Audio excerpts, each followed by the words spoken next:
अस्सलामु अलैकुम वरहमतुल्लाहि वबरकातुहू। आजकल के नौजवानों के भी बड़े अजीब व गरीब शौक़ बन चुके हैं, बड़े अजीब ज़ौक़ बन चुके हैं कि उन शौक़ और उन ज़ौक़ का इंसान की ज़ात से कोई ताल्लुक़ नहीं। इसी तरीक़े से ना उन शौक़ और ज़ौक़ से कोई फ़ायदा मिलता है और ना कोई नफ़ा मिलता है सिवाय वक्त ज़ाय करने के। कि जिनमें से सबसे अहम और सबसे ज़्यादा देखे जाने वाली जो चीज़ है वह है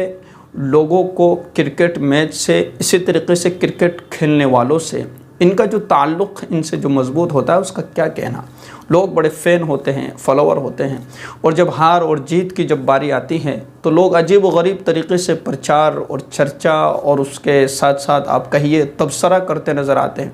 और इतने शौकीन बन जाते हैं कि जिस जगह पर 2 बंदे 3 बंदे जमा हो गए, कौन हारेगा कौन जीतेगा, तो किसको पसंद करता है, मैं उसको पसंद करता हूँ, ये और वो अजीब व गरीब बातें शुरू हो जाती हैं। क्लास में गए तो क्लास में भी वही बातें, मस्जिद में गए तो मस्जिद में भी वही बातें। यानी कि आदमी इन चीज़ों में इतना मुनहमिक हो जाता है कि उसको अपनी ज़िंदगी का पता ही नहीं हो पाता। और जब सिलसिला शुरू हो जाता है हार और जीत का, अगर कोई किसी और को पसंद करने वाला है और वो हार चुका है तो समझ लीजिए कि वो बड़ा परेशान होता है। इसी तरीके से कोई आदमी किसी जो शख्स जीत गया है, जो क्रिकेटर जीत गया है और उसकी टीम को फॉलो करता है, उसकी टीम का वो फ़ैन है, तो उसके भी क्या कहने, वो अपनी खुशी का इजहार बड़े ज़बरदस्त तरीक़े से करता हुआ नज़र आता है। तो इन तमाम चीज़ों का और इन तमाम शौक़ और ज़ौक़ का इंसान के ज़ात से ना कोई फ़ायदा है और ना कोई नफ़ा मिलने वाला है सिवाय वक्त ज़ाय के। इसलिए मेरा अज़ीज़ों, हमें इस बात का ख़याल करना है कि जिस चीज़ के देखने से या जिस चीज़ पर तबसरा करने से, जिस चीज़ पर प्रचार करने से या जिस चीज़ पर चर्चा करने से हमें कोई फ़ायदा नहीं मिलने वाला, तो हमें समझना चाहिए कि आखिर हम ऐसे शौक़ और ऐसे ज़ौक़ के पीछे क्यों पड़े हुए हैं। और शरीयत में और इस्लाम में भी ऐसी चीज़ों से मना किया गया है कि जो चीज़ आपको इबादत से रोक देती है, नमाज से रोक देती है, नमाज में खलल पैदा होता है, नमाज में खलल वाक़ होता है। कि जो आदमी मैच के शौकीन होते हैं कि नमाज़ पढ़ रहे हैं तब भी उनके जहनों में यही ख़याल पैदा होता रहता है, यही ख़याल आता रहता है। सबक याद कर रहे हैं, किताब पढ़ रहे हैं, तब भी फ़ौरन जो है मैच जो है अपना मोबाइल खोल करके बैठ जाते हैं और मैच देखना शुरू कर देते हैं और इसके पीछे कई घंटे बर्बाद कर देते हैं।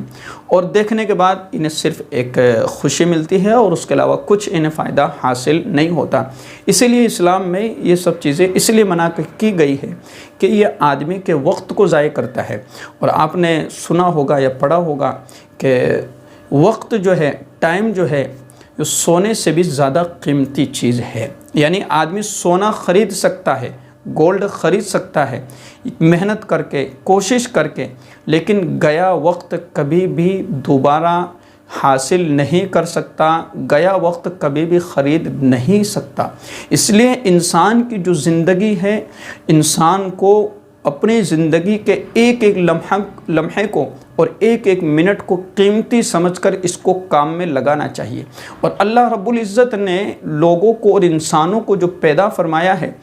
मकसद एक ही है कि तमाम के तमाम लोग अल्लाह की इबादत और अल्लाह की बंदगी में मुनहमिक रहें, अल्लाह की बंदगी में और अल्लाह के इताअत में लगे रहे। तो इन तमाम बातों को हमें समझना है कि कौन सी चीज़ है कि जो हमें अल्लाह की इबादत से, अल्लाह की इताअत से रोक रही है, अल्लाह की इबादत और अल्लाह के इताअत से हमें दूर कर रही है। उन चीज़ों से हमें बचना है, परहेज़ करना है, एहतियात करना है, उन तमाम चीज़ों से हमें दूर रहना है। इसलिए मेरा अज़ीज़ों, अपने वक़्त को कीमती समझ करके अपने वक़्त को जो है अच्छी जगह पर इस्तेमाल करने की कोशिश करें। और कामयाब इंसान वही है कि जो अपने वक़्त की कदर करे और अपने वक़्त की कदर को समझें और कदर को समझने के बाद अपने वक़्त को सही जगह पर और सही जो है तरीक़े से इस्तेमाल करने की कोशिश कर रहा हो, तो वो आदमी कामयाब है। और मैं आपसे एक बात पूछता हूँ, इसका आप जवाब ज़रूर कमेंट में कीजिए कि आप 10 साल से, 15 साल से, 20 साल से आप मैच के शौकीन हैं और मैच देख रहे हैं, मैच सुन रहे हैं, उसकी ख़बरें देख रहे हैं, तो आपको اس وقت سے لے کر کے اب تک اس میچ کے دیکھنے سے کیا فائدہ ملا، کیا نفع ملا، آپ کو کیا چیز حاصل ہوئی کہ آپ نے جتنا بھی وقت اپنی زندگی کا حصہ میچ دیکھنے کے لیے ضائع کیا ہے یا میچ دیکھنے کے لیے لگایا ہے، آپ کو کیا ملا اس وقت کو خرچ کر کے۔ آپ اگر اپنی زندگی میں غور کریں گے تو آپ کو نظر آئے گا کہ ان میچ کے دیکھنے سے ہمیں ابھی تک کچھ نہیں ملا، سوائے ایک وقتی طور پر ایک خوشی ہوتی ہے، اور اس خوشی کا بھی انسانی ذات کے تعلق سے بھی کوئی واسطہ نظر نہیں آتا، نہ کوئی نفع ہے نہ کوئی فائدہ حاصل ہو رہا ہے۔ بھئی کچھ مال ملا ہو تو سمجھ میں آتا ہے کہ بھئی ہمیں کچھ رقم ملی ہے، کچھ انعام ملا ہے، کسی کے جتنے پر ہمیں انعام ملا ہے، رقم ملی ہے، بڑی خوشی ہوئی ہے، ٹھیک ہے۔ تو